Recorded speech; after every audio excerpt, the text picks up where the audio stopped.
Chapter 10.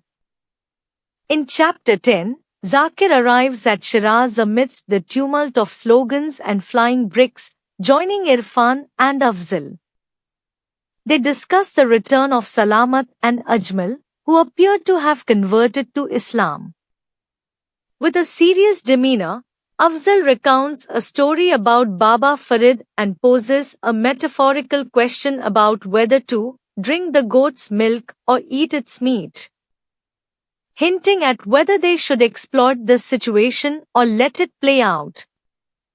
Meanwhile, the distant wail of the fire brigade's siren adds a foreboding note to the scene. Disregarding Afzal's dramatic speech, Irfan shifts the conversation to Zakir's father's health. At home, Abba Jan is sorting through old papers, manuscripts, and genealogies, sharing them with Zakir.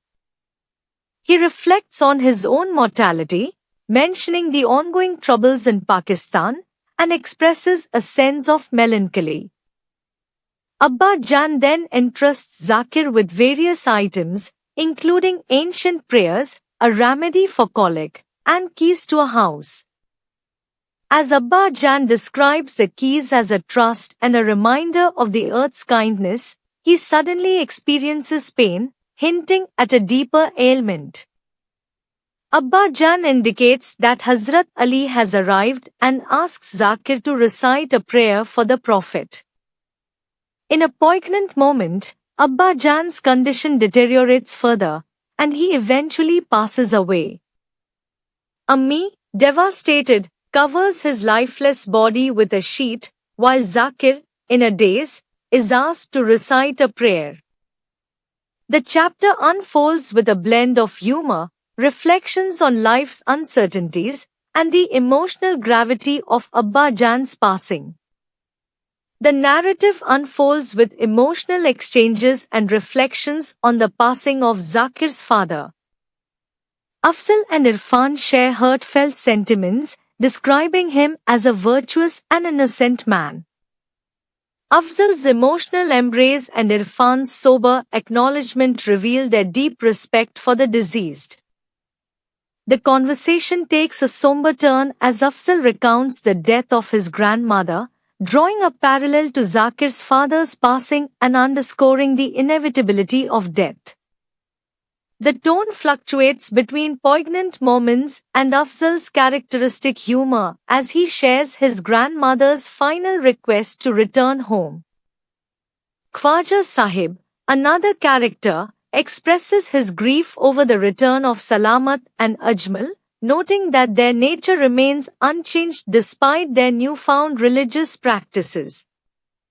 He shares his concerns about the escalating tensions in the region, hinting at the possibility of war.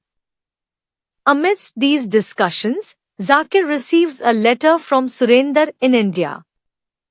Surender mentions Sabiraha's emotional reaction to Zakir's letters and subtly hints at Zakir's perceived cruelty.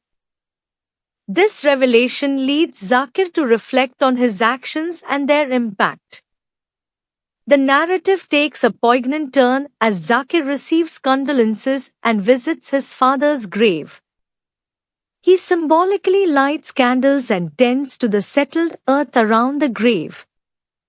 The mention of Hazrat Ali's silence on a specific question adds an enigmatic layer to the story, intertwining spiritual elements with the broader uncertainties in the characters' lives. Zakir learns about his father's dream involving Maulana Sahib, which subtly questions Pakistan's fate amid potential turmoil. Afzal's peculiar fears and his subsequent attempt to find solace in sleep add a touch of surrealism to the narrative, highlighting his constant state of anxiety and vivid imagination.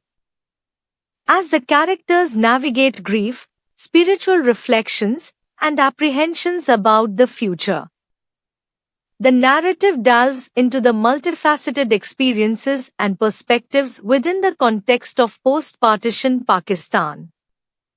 Zakir embarks on a surreal journey through a dense forest and a town in disarray. The narrative blends mystical and allegorical elements, creating a sense of otherworldliness. As Zakir, Habib, and Bundu venture into the Ravan wood, they are suddenly gripped by an unknown voice that induces fear and compels them to flee. The evocative imagery of a solitary tree in the heart of the forest, likened to Ravan himself, adds an eerie touch.